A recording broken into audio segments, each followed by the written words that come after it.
I'm a cradle Catholic, hook, line, and sinker. I believed it all the first time I heard it. Most of us did if we heard about Jesus when we were little kids. I believed my parents, I believed the priests, I believed the nuns and the teachers at my Catholic school. Hook, line, sinker.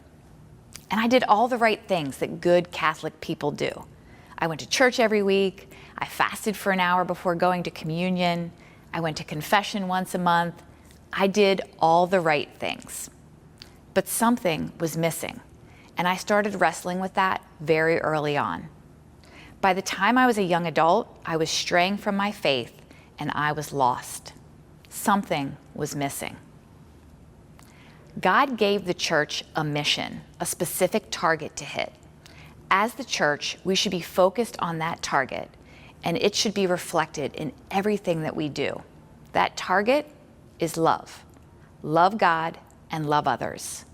The church should be the most loving place on earth. The church should be full of disciples of Jesus Christ that love God and love others well. That's the expectation, isn't it? The one thing we always want to be communicating is love. And one of the first ways we believe that a guest feels loved at our church is when they feel welcomed. In Acts chapter 2, verses 42 to 47, it says, "They devoted themselves to the apostles' teaching and to fellowship, to the breaking of bread and to prayer.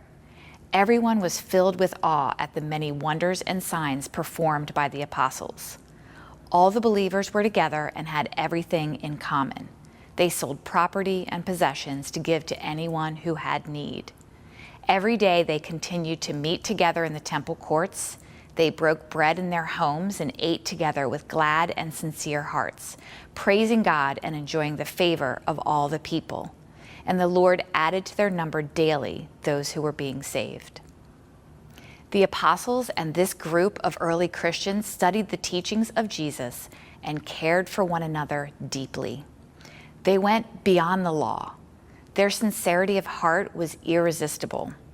In a society that was brutal and unfair, their love stood out so that people became part of the group even before knowing the full story of Jesus. The Lord was doing the work through these early Christians to add to their number every day, despite the fact that people were risking their lives to call themselves Christian. The culture of Christianity was overwhelmingly hospitable and welcoming. So what happened? Enter humans, human behavior. And the guest is often disappointed because something is missing.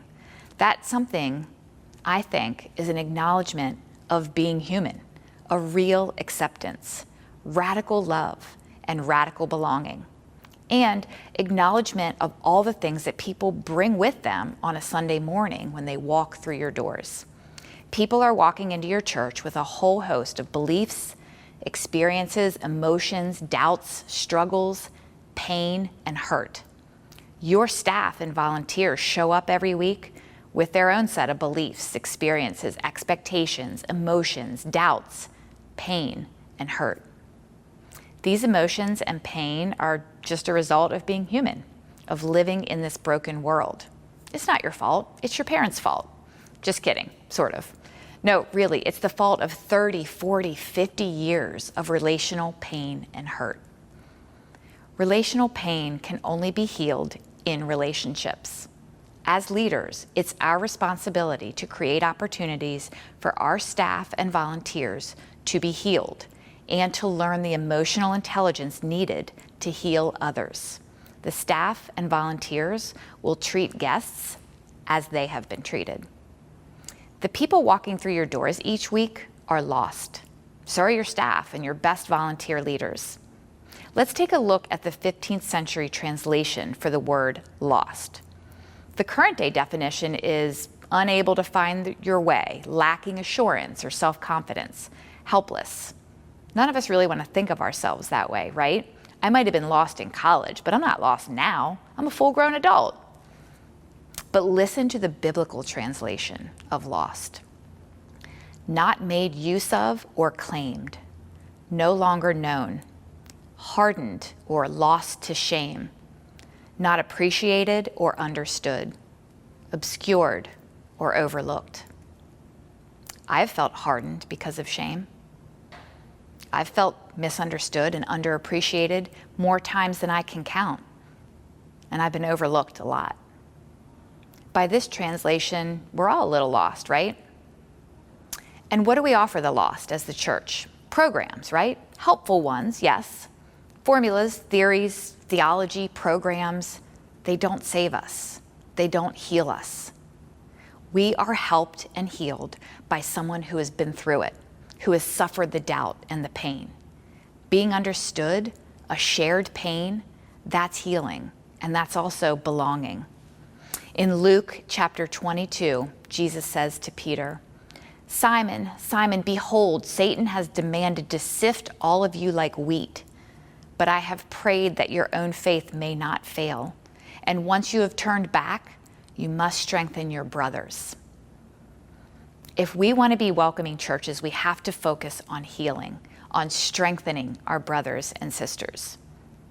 Despite the pain and doubt that people bring, something has created a deep desire in them for God, for community, and even for tradition.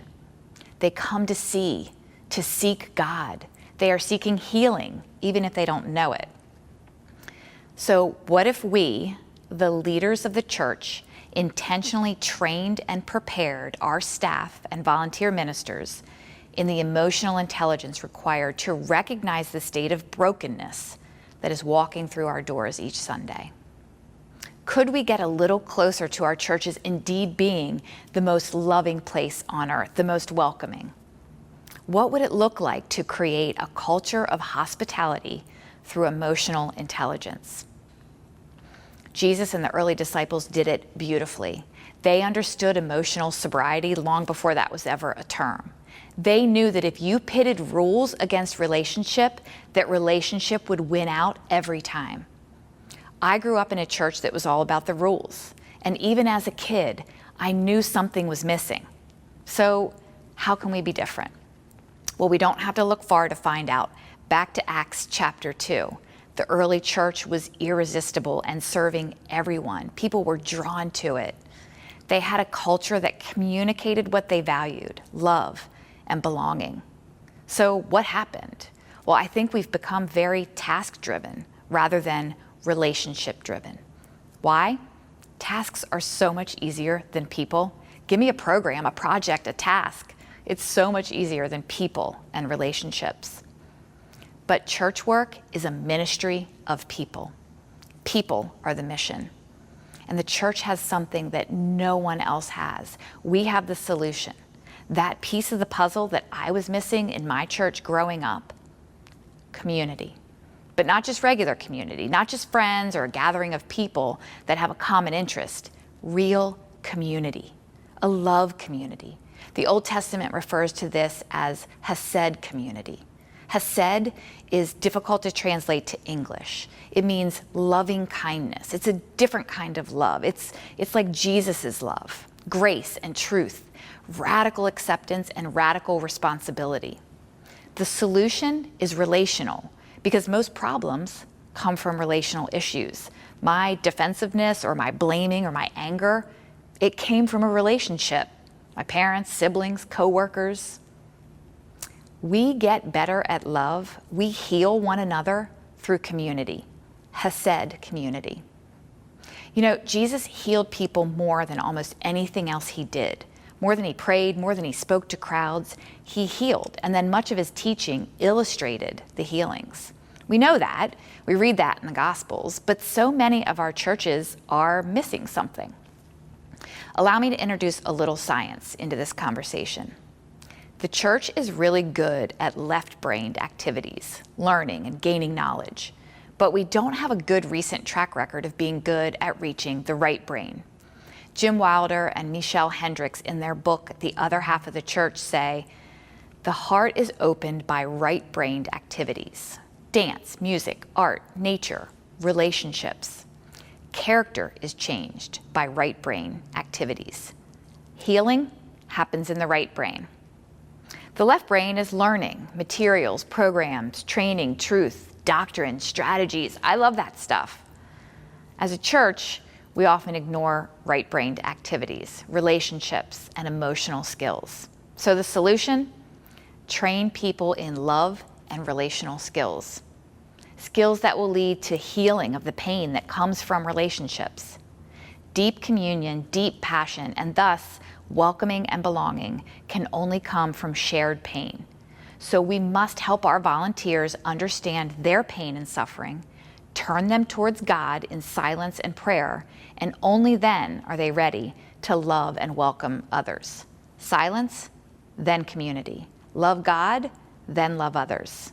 How much time you've spent with God this week is directly related to how you come across to those you encounter. Again, we are helped by someone who has been through it, who has suffered the doubt and pain, and is now healing and being redeemed from it. So let's train our staff and volunteers in relational skills and emotional intelligence to heal others. Let's teach them self-awareness, knowing themselves, knowing their strengths and weaknesses. Let's teach them self-management, distinguishing among feelings and deciding what to do with them, allowing feelings to guide your actions.